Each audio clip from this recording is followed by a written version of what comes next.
You are deluded if you think you are making your own decision by your own will. In most cases, your choices have been influenced or manipulated, and you're not even aware of it. Imagine this. You wake up, pick up your phone, scroll through social media, and then drag yourself out of bed, enter the kitchen, see a plate of cookies, take some. After that, you waste even more hours scrolling through YouTube. And always you believe it's some kind of addiction. A phone addiction, a Twitter addiction, social media addiction, whatever. You are programmed, not addicted. Let me explain why and give you a straightforward guide to reclaim your life. I'm Omar, your guide to become that man. Imagine knowing something is wrong before anyone else does, just by a feeling. It's not magic, it's the power of our brain's prediction capabilities. Here are two incredible stories that demonstrate this phenomenon. One day, a woman who had spent years working as a paramedic attended a family gathering. The moment she arrived, she took one look at her father-in-law and got very concerned. "I don't like the way you look," she said. Her father-in-law, feeling perfectly fine, jokingly replied, "Well, I don't like the way you look either." But she insisted, "You need to go to the hospital now."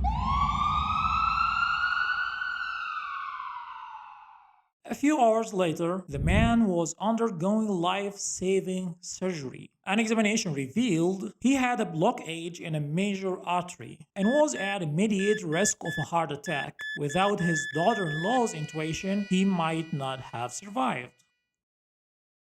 Now, meet Lieutenant Commander Michael Riley. During the Gulf War, he saved an entire battleship. When he ordered a missile shutdown, even though it looked exactly like the battleship's own plans on radar, he made the right call, but even his superior officers couldn't explain how he did it. How were they able to do such a thing? The human brain is a prediction machine. It continuously takes in your surroundings and analyzes the information it encounters. Whenever you experience something repeatedly, like a paramedic seeing the face of a heart attack patient or a military analyst seeing a missile on a radar screen, your brain starts noticing what is important. It sorts through the details, highlights the relevant cues, and catalogs that information for future use. With enough practice, you can pick up on the cues that predict certain outcomes without even thinking about it. It's subconsciously. So, why do you wake up and immediately pick up your phone, scroll through social media? It's because of repetition. Your brain has cataloged this behavior and now you do it subconsciously.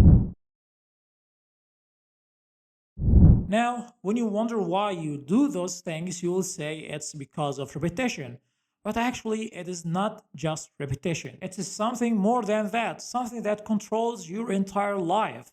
It is environment. If there's one thing I have learned while reading Atomic Habits, it is the experiment that shows the power of your environment. Dr. Annie Thorndike, a primary care physician at Massachusetts General Hospital in Boston, had a radical idea. She believed she could improve the eating habits of thousands of hospital staff and visitors without even changing their willpower or motivation. Actually, she didn't plan on talking to them at all. Thorndike and her colleagues designed a 6-month study to alter the choice architecture of the hospital cafeteria. They started by how drinks were presented. Originally, the refrigerators next to the cash register were filled only with soda. The researchers added water as an option for each one and placed packets of bottled water next to the food station through the room. Soda is still available, but now water is easily accessible at all drink locations. Soda sales dropped by 11.4%,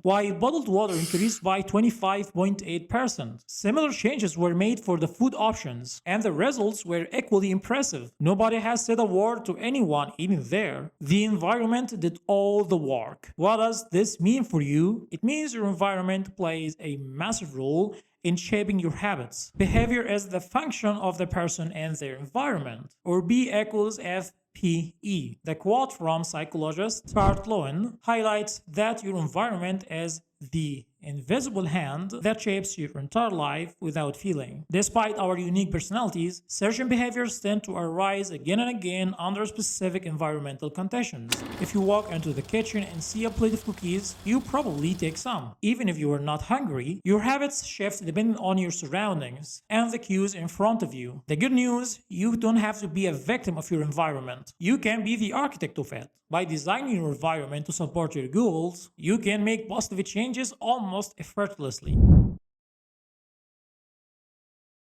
By now, you understand it's easy to not play the guitar when it's hidden in the closet. It's easy to forget to take your vitamins when they are out of your sight. When the cues that trigger a habit are hidden, it's easy to not do it. Conversely, it's easy to pick up your phone, scroll through social media immediately after waking up when the phone is next to the bed. If you want to make a habit a significant part of your life, make the cues a significant part of your environment. A wise man once said, if you need to change your habits, you have to change your environment. But which one? Yeah, we have three types: physical environment, digital environment, social environment. Okay, first one, physical environment. Making specific areas in your room for particular tasks can significantly enhance your habits. This approach uses the idea of context-dependent memory, which means that the environment you are in triggers specific habits or behaviors. By setting up different areas for different activities, you can mentally get ready for what you want to do, making it easier to stay productive and focus. In my experience, I have divided my room into areas. I have a table and a chair on the corner only for reading. I have an equipped area with all necessary tools for work: computer, drawing tablet, comfortable chair, and everything I need. Another space for recording, like this one, which contains the mic, my laptop, the lights, etc. And the last area is for sleeping. Actually, if you have two rooms, it's best to sleep in another one. But if you are like me, you have one room, it's okay. Just put your bed behind you. Make sure it's not in your direct line of sight. Creating purpose-driven areas in my room has significantly boosted my productivity. You can better manage your time, reduce distractions, and improve your focus and efficiency. However, a common mistake I used to do was using those spaces for unrelated activities. For instance, eating on my working table. And believe me, that was a huge mistake. Now let's take another example outside your room, or my room. You want to go to the gym right after waking up. However, when you wake up and still need to prepare your gym bag, gather your shoes, t-shirt, and the bottle of water, it might take 5 minutes. By then, you might think, let's just go and sleep. What's going on, man? Okay, let me tell you. If you prepare your gym bag the night before when you are fully wake up and place it right next to the door, everything will be ready when you wake up, allowing you to head straight to the gym. Controlling your physical environment will give you a boost to do what you should do. So you can divide your room into spaces or areas, or you can prepare your gym bag when you are fully awake. It's up to you. Number 2, digital environment. Technology is a double-edged sword, can be the key to unlocking your dreams, but it becomes terrifying when it starts controlling you. The latest advancements in AI is a perfect example. While they bring incredible innovations, many are designed to keep you hooked, consuming endless hours of your life. If it's free, you are the product. This obsession steals your time, memory, focus, and your entire life. Just like your physical environment, your digital environment affects your mindset, your productivity, and your emotions. One of the most these days tools is likely in your hand now: your phone. This small tool can really destroy your life. To truly take control of your life, you need to apply digital minimalism. 1. Track and limit your screen time, especially on social media and other non-essential apps. 2. Set specific times to respond to emails and messages. 3. Use don't distribute features in your phone. 4. One of the most effective ways is keeping your phone in another room. Believe me, this small change has been life-changing for me. Remember, it's okay to use technology, but don't let them use you. Okay, buddy? Okay.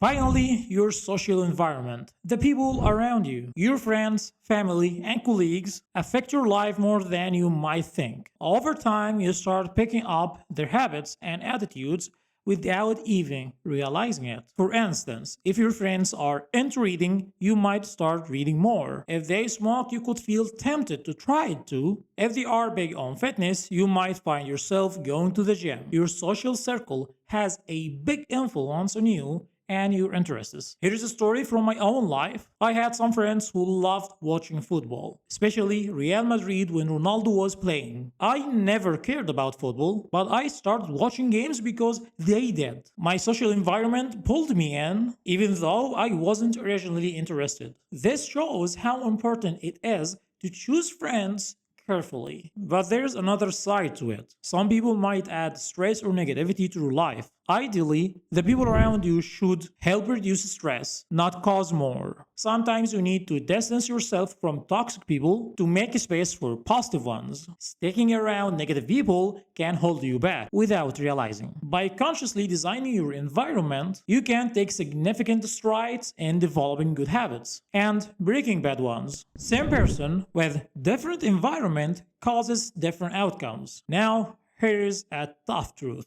All those advices won't help you much if you are dealing with serious addiction, like porn addiction. That's a different challenge that needs a special attention. If this hits home for you, check my previous video. And remember, every challenge is an opportunity to grow. See you in another video.